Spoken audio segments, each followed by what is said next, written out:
Hello mga guys, welcome back to my channel, Just Automotive. Mga guys, yung ating old model na project car. Kagaling lang tayo sa sa Real Quezon na home service. Pero hindi na tayo nag-vlog po doon kung ano yung ginawa natin. Ang ginawa po natin doon mga guys, Nissan X-Trail. Yun po yung parati natin sinaservicean po doon. Yung may-ari kasi very busy kasi binabantayan niya yung resorts niya, kaya nag-resort na rin tayo. Pero mga guys, nakarating na tayo rito. Pagdating natin dito, meron naging problema ito. Taran, yan. Kita nyo ito mga guys, bakal to bakal, steel to steel. Dito na naman tayo Alam nyo mga guys, ano naging problema po nito? Yung pag-check po ng ng driver. Kasi po mga guys, minsan may mga driver po na sampa na ng sampo, hindi tumitingin sa dashboard. Kasi minsan mga guys, pasin natin kung ang handbrake po umiilaw kahit nakababa na, meron pong something po nun, may problema. Halimbawa po mga guys, bago natin pagsaban to, punta muna tayo sa level ng ng brake fluid. Ito po yun.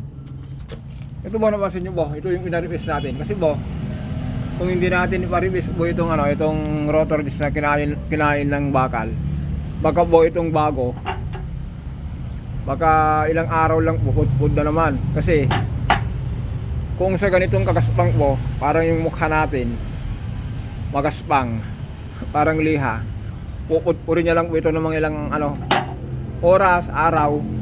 Kaya ang ginawa natin dito mga guys, nagparibis tayo. Pero mga guys, balikan natin yung kung paano mag-check ng ng manipis na brake. Kahit hindi na po kayo hindi, huwag nyo nang silipin dito. Nalalaman nyo po mga guys dito. Halimbawa po ito, buksan nyo po ito.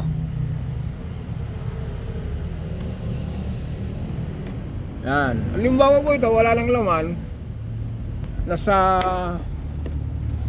maximum na po. Ibig sabihin po mga guys, yung fluid po andito na sa sa pinaka piston. Kasi po mga guys, ganito po yon. Tinanggal natin yung ito. Tingnan nyo mga guys, nasira stuck out.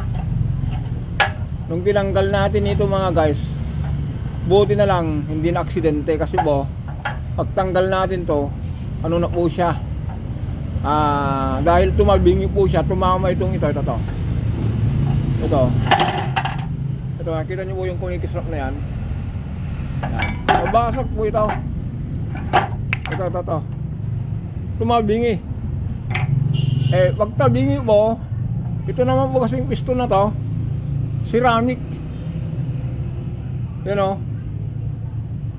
Buti nga mga guys, hindi siya halatang hindi halatang mga ilang araw na rin siguro to, o kaya ilang oras siyang bagong parang matagal nang nak-crack.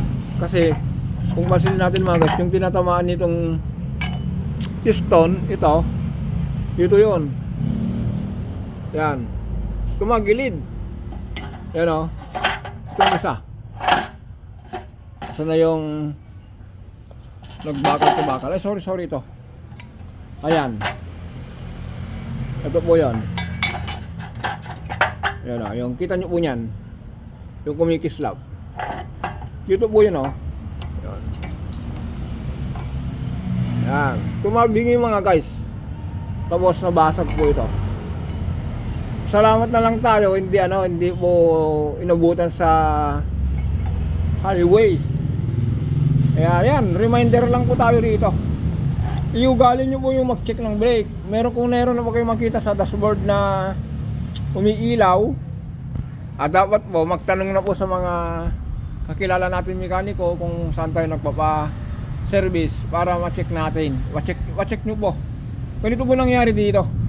Kaya ang ginawa natin dito mga guys, nagpa-replace muna tayo bago tayo magpalit ng ng brake pad. Kasi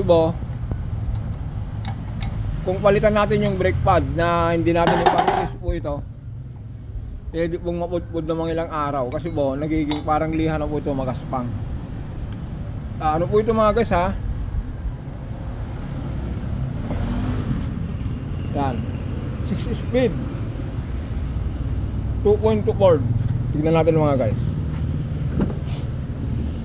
Ayan, manual pati. O, di ba? 6 speed na manual. Yan. Ulitin natin mga guys, for reminder. Tandaan nyo po ha, kung ang brake mo may umilaw sa dashboard, yung ilaw nito, itong sign na to, ibig sabihin po yan, pwedeng handbrake, pwedeng fluid. Ngayon po, kung nakababa yung handbrake nyo po, tapos nakailaw pa rin ito, ibig sabihin po yung brake fluid nyo po,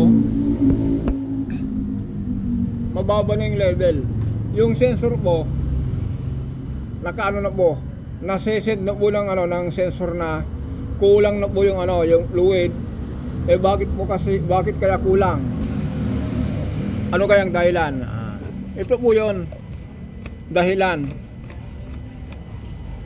Manipis na po yung brake pad. Ito. Yung brake fluid po andito na po sa sa dalawang piston.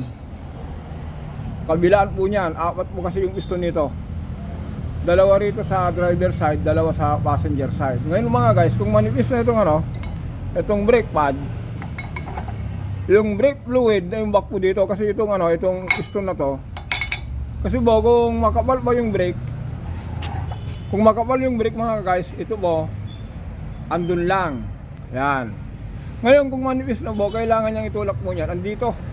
Kaya yung space na to, fluid na po yan. Kaya yung fluid dito sa sa master bumababa, o kaya yung level po bumababa, naiimbak po dito dahil po yung halimbawa ito po, ilagay natin yan, yung brake pad po na bago, yan, dalawa po niya kunin natin yung yan. For example lang po to. Kasi mga guys, dumating ako rito. Sabi nila, Kuya Jess, wala kaming nakuhang pyesa. Sige, di bale, ako na lang bukas. Yan, ganyan po yun mga guys. Bukas, makita nyo rin yan, yung second episode nito. Kung makapal yung yung lining, itong piston po, nakabaon. Para maipit nyo po ito. Kasi ito po kasi ang trabaho niya, kung inapakan nyo yung brake, itutulak nyo po ito. Yan. Pero kung makapal mga guys, ganyan. Ngayon, halimbawa, yung rotor disc, ito yung kapal niya.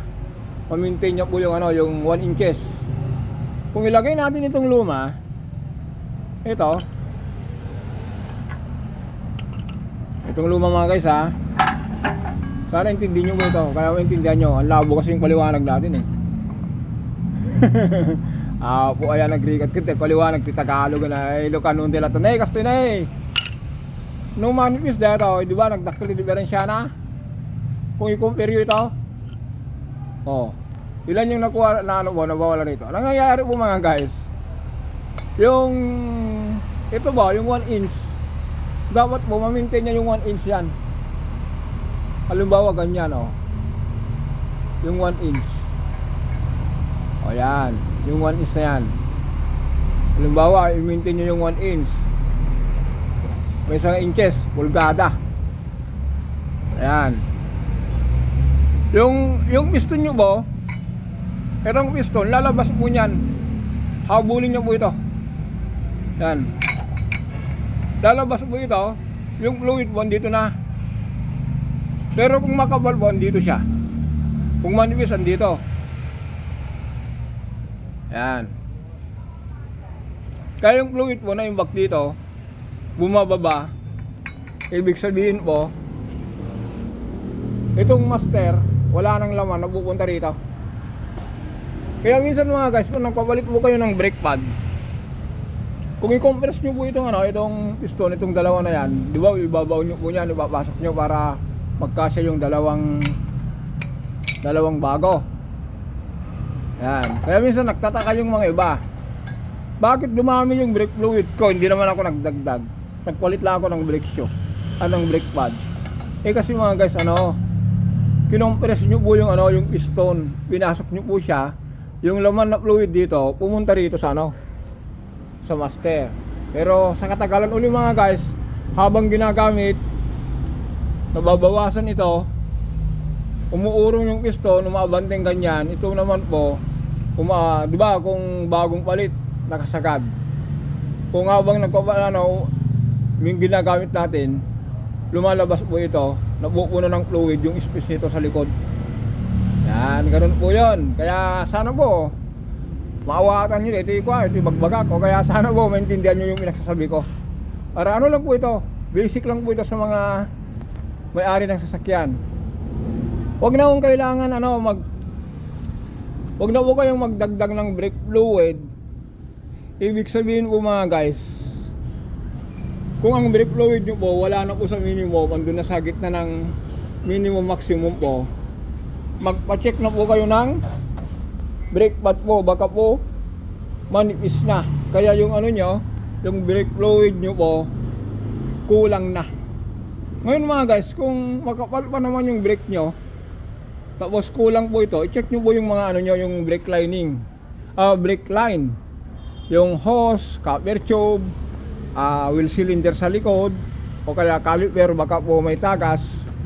Isa sa dahilan po yon na nagbabawas yung brake fluid nyo. Pero kung normal po na, halimbawa po bago 3 years, 5 years na wala pa naman brake, wala pa naman tagas, kung ang level po ng brake fluid po, ulitin natin, bumagsak na nasa malapit na sa maximum, ibig sabihin mga guys, yung brake pad nyo po manipis na, andito na sa ilalim yung yung fluid, nakaimbak na po rito, nakaganyan na po, andito na po siya sa space na yan. Pero kung magpalit kayo ng bagong brake pad, ito atas nyo po nyan, yung fluid nandito